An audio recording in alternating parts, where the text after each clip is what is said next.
नमस्कार मेरे प्रिय साथियों मित्रों। आज साथियों 21 अप्रैल है। आज की कुछ महत्वपूर्ण खबर देखेंगे जो प्रतियोगी छात्र छात्राओं से जुड़ी होगी। साथियों पहला साथियों विभागीय टाइपिंग परीक्षा से भरे जाएंगे एएसआई लिपिक के 54 रिक्त पद। उत्तर प्रदेश पुलिस भर्ती एवं प्रोन्नति बोर्ड ने सहायक उप निरीक्षक के 54 रिक्त पदों को भरने की कवायद शुरू कर दी है। बोर्ड इन पदों को समूह घ के कर्मचारियों को विभागीय टाइपिंग और लिखित परीक्षा के जरिए भरे जाएगी। टाइपिंग परीक्षा के लिए 154 कर्मियों को चयनित किया गया है। बोर्ड आगामी 13 मई को लखनऊ में टाइपिंग परीक्षा का आयोजन करने की तैयारी कर रहा है। पुलिस लेखा लिपिक गोपनीय सहायक सेवा नियमावली के मुताबिक पुलिस सहायक उप निरीक्षक के 20% पदों को मौलिक रूप से नियुक्त समूह घ कर्मचारियों में से विभागीय परीक्षा के जरिए पदोन्नति से भरा जाता है। टाइपिंग परीक्षा उत्तीर्ण करने वाले कर्मियों को 100 अंकों की लिखित परीक्षा भी देनी होगी, जिसमें उत्तीर्ण होने के लिए न्यूनतम 35% अंक प्राप्त करना अनिवार्य है। लिखित परीक्षा के बाद बोर्ड द्वारा मेरिट लिस्ट बनाई जाएगी, जिसके आधार पर पदोन्नति दी जाएगी। नेक्स्ट खबर देखेंगे साथियों। ये खबर साथियों सेकेंड ग्रेड शिक्षकों के 32,000 पद रिक्त 9वीं और 10वीं की पढ़ाई होगी प्रभावित। साथियों ये साथियों राजस्थान के है। राज्य के स्कूलों में 2.5 महीने बाद नया शिक्षा सत्र शुरू होने वाला है। राज्य के स्कूलों में वरिष्ठ अध्यापकों के 30% पद खाली है। 1,09,542 पद स्वीकृत है, जिसमें से 77,349 शिक्षक कार्यरत हैं, जिसमें 32,193 पद रिक्त चल रहे हैं। अगले महीने तक यानी तृतीय श्रेणी से सेकेंड ग्रेड शिक्षक पदों की बकाया DPC नहीं हुई तो अगले सत्र में 9वीं 10वीं कक्षा में प्रवेश लेने वाले परीक्षार्थियों को शिक्षण व्यवस्था का प्रभावित होना तय है। दरअसल पिछले 5 साल से तृतीय श्रेणी से सेकेंड ग्रेड पदों पर प्रमोशन नहीं होने के कारण राज्य के स्कूलों में वरिष्ठ अध्यापकों को 32,000 से अधिक पद खाली रह गए हैं। उधर सेकेंड ग्रेड से व्याख्याता पदों पर पदोन्नति हुए करीब 9,000 शिक्षा अधिकारियों को भी शिक्षा विभाग में पोस्टिंग दे दी है। पदोन्नति व्याख्याता के नई स्कूल में कार्य ग्रहण करने के बाद सेकेंड ग्रेड शिक्षकों के लगभग 40,000 पद खाली हो गए हैं। हालांकि शिक्षा मंत्री ने मई तक सेकेंड ग्रेड पदों की DPC करवाने का भी आश्वासन दिया है। मेरा साथियों इतने सारे पदों भी साथियों यहाँ खाली है, इससे संबंधित है मामला। नेक्स्ट खबर देखेंगे प्यारे साथियों। RPSC से संबंधित है। RPSC अब इंटरव्यू में ला रही है UPSC पैटर्न। रिटायर्ड CA भी होंगे पैनल में। साथियों राजस्थान लोक सेवा आयोग अब यानी RAS 2023 के इंटरव्यू में UPSC के पैटर्न को लागू करने जा रहा है। इंटरव्यू बोर्ड के बतौर एक्सपर्ट रिटायर्ड मुख्य सचिव यानी CA आदि प्रशासनिक अफसरों को भी शामिल किया जाएगा। इसके अलावा यह भी नवाचार किया जा रहा है कि प्रत्येक अभ्यर्थी को बोर्ड के सदस्य 10 से अधिक बिंदुओं की एक चेक लिस्ट पर रखें। साथियों UPSC के पैटर्न तो कर रहे हैं, लेकिन हर साल टाइम टू टाइम एग्जाम कोई नहीं कराता। चाहे RPSC हो, चाहे UPSC हो, चाहे BPSC तो कराता है, लेकिन उसमें भी विद्यार्थियों के हित के फैसले नहीं ले पा रहा। इंटरव्यू की प्रक्रिया में नवाचार लेकर आयोग के एक सीनियर मेंबर जो खुद IT एक्सपर्ट है, वे UPSC का विजिट कर और सीनियर अफसरों से चर्चा कर हाल ही में लौटे हैं। इससे पूर्व केरल लोक सेवा आयोग का भी विजिट करके आए हैं। इनकी विजिट से मिले अनुभवों का फायदा अब आयोग उठाने जा रहा है। कारण RAS 2018 और अन्य भर्तियों में इंटरव्यू की प्रक्रिया की पारदर्शिता और अंकों को लेकर इससे पूर्व सवाल खड़े हो चुके हैं। यहाँ तक कि RAS के अंतिम परिणाम के बाद आयोग की किरकिरी का भी सामना करना पड़ा था। इस बार की RAS परीक्षा के इंटरव्यू के बाद ऐसी स्थिति न बने, इसे ध्यान रखते हुए ही ये कवायद की जा रही है। अब तक इंटरव्यू बोर्ड में आयोग चेयरमैन और एक्सपर्ट के रूप में 3 लोग शामिल होते रहे हैं। अब बतौर एक्सपर्ट रिटायर्ड CA को बुलाया जाएगा। इसके लिए पत्र व्यवहार भी किया जा रहा है। आयोग के अधिकारियों का कहना है कि UPSC में सिविल सर्विसेज के इंटरव्यू बोर्ड में लगातार कई मौजूदा पूर्व CA शामिल होते रहे हैं। इसका फायदा यह है कि प्रशासनिक सेवाओं से जुड़े अफसर प्रशासनिक सेवाओं के लिए चयनित होने वाले अभ्यर्थियों को अच्छी तरह से परख सके। ये रहा साथियों से संबंधित RAS से संबंधित जुड़ा खबर साथियों, जो UPSC ने भी RPSC सिस्टम अपनाया है। इसमें राजस्थान के लिए ये गौरव की बात है कि RPSC के इंटरव्यू प्रक्रिया के सिस्टम के 2 हिस्से UPSC ने अपने इंटरव्यू प्रक्रिया में शामिल किए हैं। पहला RPSC के टोटल सिस्टम को UPSC ने अपनाया है, जिसमें यह व्यवस्था है कि इंटरव्यू बोर्ड में जाने से पहले अभ्यर्थी को इंटरव्यू बोर्ड के लिए पर्चियाँ एक डिब्बे में डाली जाती है। इसके बाद अभ्यर्थी उसमें से एक पर्ची या टोकन उठाता है और उसे संबंधित इंटरव्यू बोर्ड में जाना होता है। इंटरव्यू बोर्ड के लिए नई टोकन सिस्टम प्रणाली से अधिक पारदर्शिता आने का दावा किया जा रहा है। इस प्रणाली में इंटरव्यू देने वाले अभ्यर्थियों की पहचान जाहिर नहीं होती है और दूसरा अभ्यर्थी को इंटरव्यू से पहले बुलाना और उनका ब्रीफिंग करना। इंटरव्यू शुरुआत एक बोर्ड से 4 माह चलेंगे। एक बोर्ड से 4 माह तक चलेगा। RPSC RAS 2023 के इंटरव्यू की प्रक्रिया सोमवार से प्रारंभ कर रही है, यानी आज से शुरुआत के दिनों में केवल एक ही इंटरव्यू बोर्ड का गठन किया जाएगा। इसके पीछे मंशा यही है कि अच्छे एक्सपर्ट की व्यवस्था भी हो जाए और लय भी बन जाए। धीरे धीरे इंटरव्यू बोर्ड की संख्या बढ़ाई जाएगी। आयोग के आधिकारिक सूत्रों का कहना है कि करीब 4 महीने इंटरव्यू चल सकते हैं। RAS 2023 के 972 पदों के लिए कुल 2168 अभ्यर्थी के इंटरव्यू आयोग द्वारा किए जाने हैं। साथियों इतने लंबे इंटरव्यू चलने की तैयारी है और UPSC के लोग फॉलो करेंगे। नेक्स्ट खबर देखेंगे साथियों।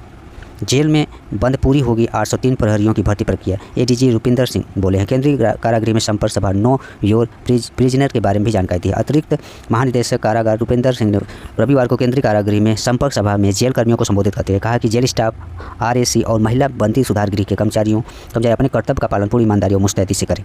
जेल में मोबाइल फ़ोन, सिम, अन्य प्रतिबंधित वस्तुओं को प्रवेश रोका जाए। उन्होंने कहा कि ड्यूटी मुस्तैदी से करने से कार्मिक, मानसिक और शारीरिक रूप से सुदृढ़ बनेंगे तथा अपने पारिवारिक और सामाजिक कर्तव्यों का भी पालन कर सकेंगे। एडीजी ने जेल स्टाफ की वेतन संगति की भी मांग के बारे में कहा कि इस पर सकारात्मक तरीके से कार्रवाई चल रही है। उन्होंने कहा कि जल्द ही 803 पदों की भर्ती प्रक्रिया पूरी हो जाएगी। जेल विभाग में टेक्निकल स्टाफ की भर्ती की जाएगी। एडीजी सिंह ने बैंक के KYC की तर्ज पर KYP नो योर प्रिजनर की संकल्पना के बारे में भी कर्मचारियों को बताया। सिंह ने जेल उद्योगशाला में उत्पादन बढ़ाने पर उन्होंने जोर दिया है। उन्होंने कहा कि उद्योगशाला के माध्यम से बंदियों को निरंतर रोजगार दिया जाए और कार्यक्रम के दौरान जेल अधीक्षक और अंतेश्वरम, सद्दाम हुसैन, मुकेश इत्यादि लोग साथियों वहाँ मौजूद है। इसका नाम दिया है। नेक्स्ट खबर देखें प्यारे साथियों, चतुश्रेणी है राजस्थान चतुश्रेणी में, जिसमें 46 गुना उत्साह साथियों 53,749 पदों के लिए 24 लाख से अधिक फॉर्म साथियों आखिरी 5 घंटे में साथियों 1 लाख से अधिक फॉर्म अप्लाई किए गए हैं कैंडिडेट द्वारा। हर सेकंड में 6 आवेदन जमा हुए हैं।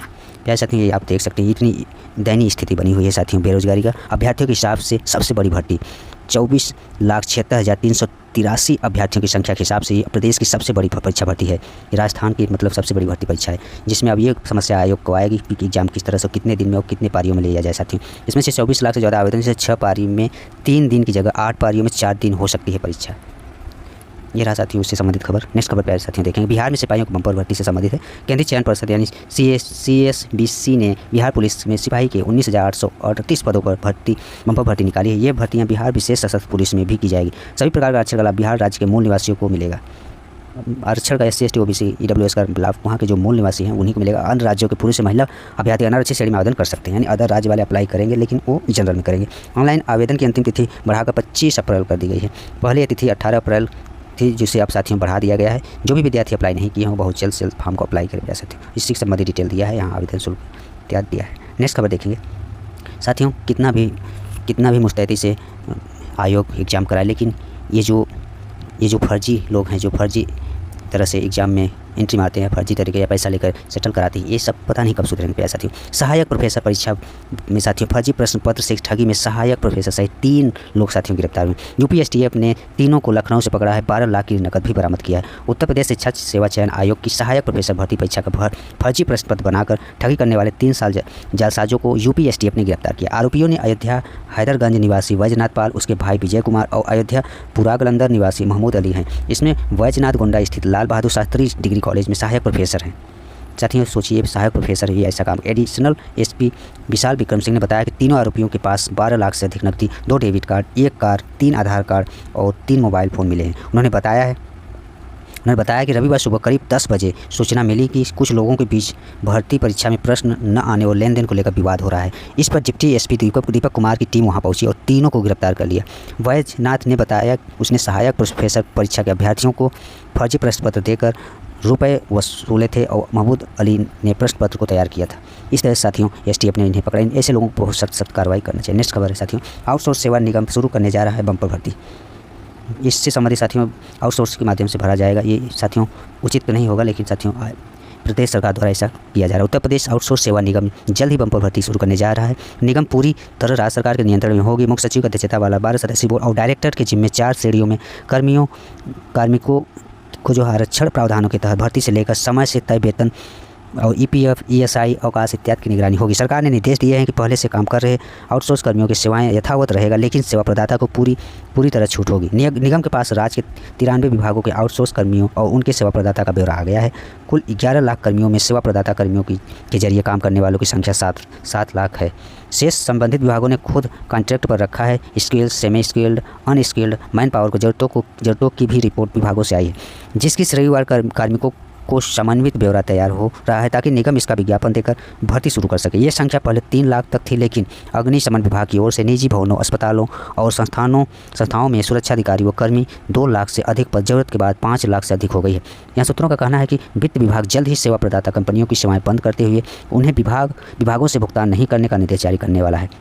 मुख्य सचिव मनोज कुमार सिंह लगातार इस दिशा में बैठक कर रहे हैं। पारदर्शी एवं केंद्रीकृत व्यवस्था के रूप में मेरिट के आधार पर चयन प्रक्रिया और SOP और आधुनिक तकनीक से समस्त प्रक्रिया पोर्टल्स के माध्यम से होगी। प्यारे साथी, आउटसोर्सिंग के थ्रू क्यों भरा जा रहा है? विद्यार्थी यहाँ तैयारी कर रहे हैं, उनके एग्जाम के थ्रू साथियों सभी पदों पर भरना चाहिए, लेकिन यहाँ साथियों आउटसोर्स के माध्यम से भरा जा रहा है। नेक्स्ट खबर देखें प्यारे साथियों, 60% अभ्यर्थियों ने छोड़ी सहायक अभियंता भर्ती परीक्षा।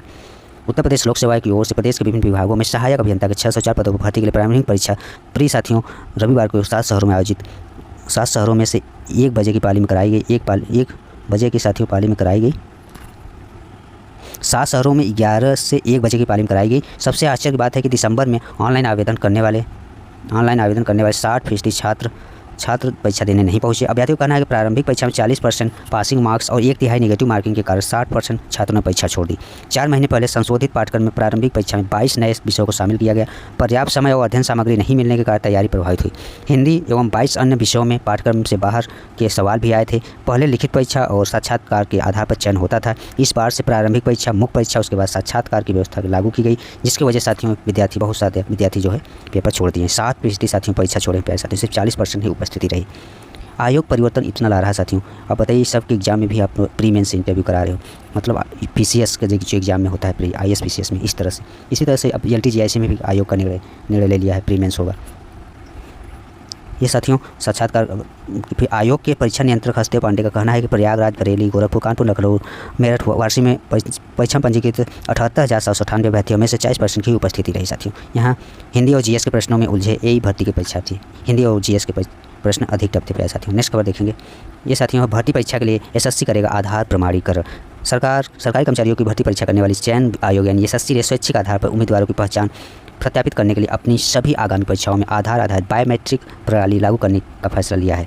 यह नया तरीका अगले महीने से होने वाली भर्ती परीक्षाओं में लागू होगा। अधिकारियों का कहना है कि रविवार बताया गया है कि कर्मचारी चयन आयोग ने अपनी आगामी परीक्षा में आधार बायोमेट्रिक प्रणाली लागू करने का निर्णय लिया है। भर्ती निकाय द्वारा हाल में जारी एक सार्वजनिक नोटिस में कहा गया है कि अभ्यर्थी मई 2025 से ऑनलाइन पंजीकरण के समय, परीक्षा के लिए ऑनलाइन आवेदन पत्र भरते समय और आयोग द्वारा आयोजित परीक्षाओं में शामिल होने के लिए परीक्षा केंद्र पर उपस्थित होते समय आधार का उपयोग करके स्वयं को प्रमाणित कर सकेंगे।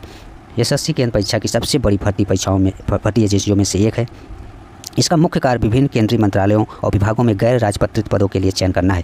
एसएससी ने कहा है कि इस तरह का आधार प्रमाणीकरण स्वैच्छिक है। इसका उद्देश्य परीक्षा प्रक्रिया में शामिल होने में आसानी को बढ़ावा देना है। आधार आधारित प्रमाणीकरण ये सुनिश्चित करने में भी मदद करेगा कि अभ्यर्थी अपनी पहचान को गलत नहीं बताएं या आयोग द्वारा आयोजित भर्ती परीक्षाओं में शामिल होने के लिए अन्य धोखाधड़ी वाले साधनों का उपयोग नहीं करें। पिछले साल 12 सितंबर को जारी अधिसूचना में केंद्रीय कार्मिक मंत्रालय ने कहा था कि एसएससी को स्वैच्छिक रूप से आधार प्रमाणीकरण करने की अनुमति है। एसएससी व यूपीएससी द्वारा देश भर में आयोजित सरकारी नौकरियों की भर्ती परीक्षाओं में लाखों उम्मीदवार शामिल होते हैं।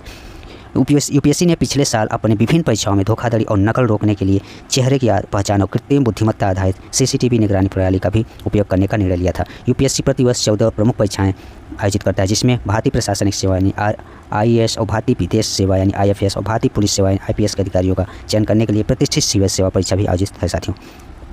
ये रहा प्यारे साथियों एसएससी से जुड़ा मामला। ये रहा प्यारे साथियों आज की कुछ महत्वपूर्ण खबर। धन्यवाद।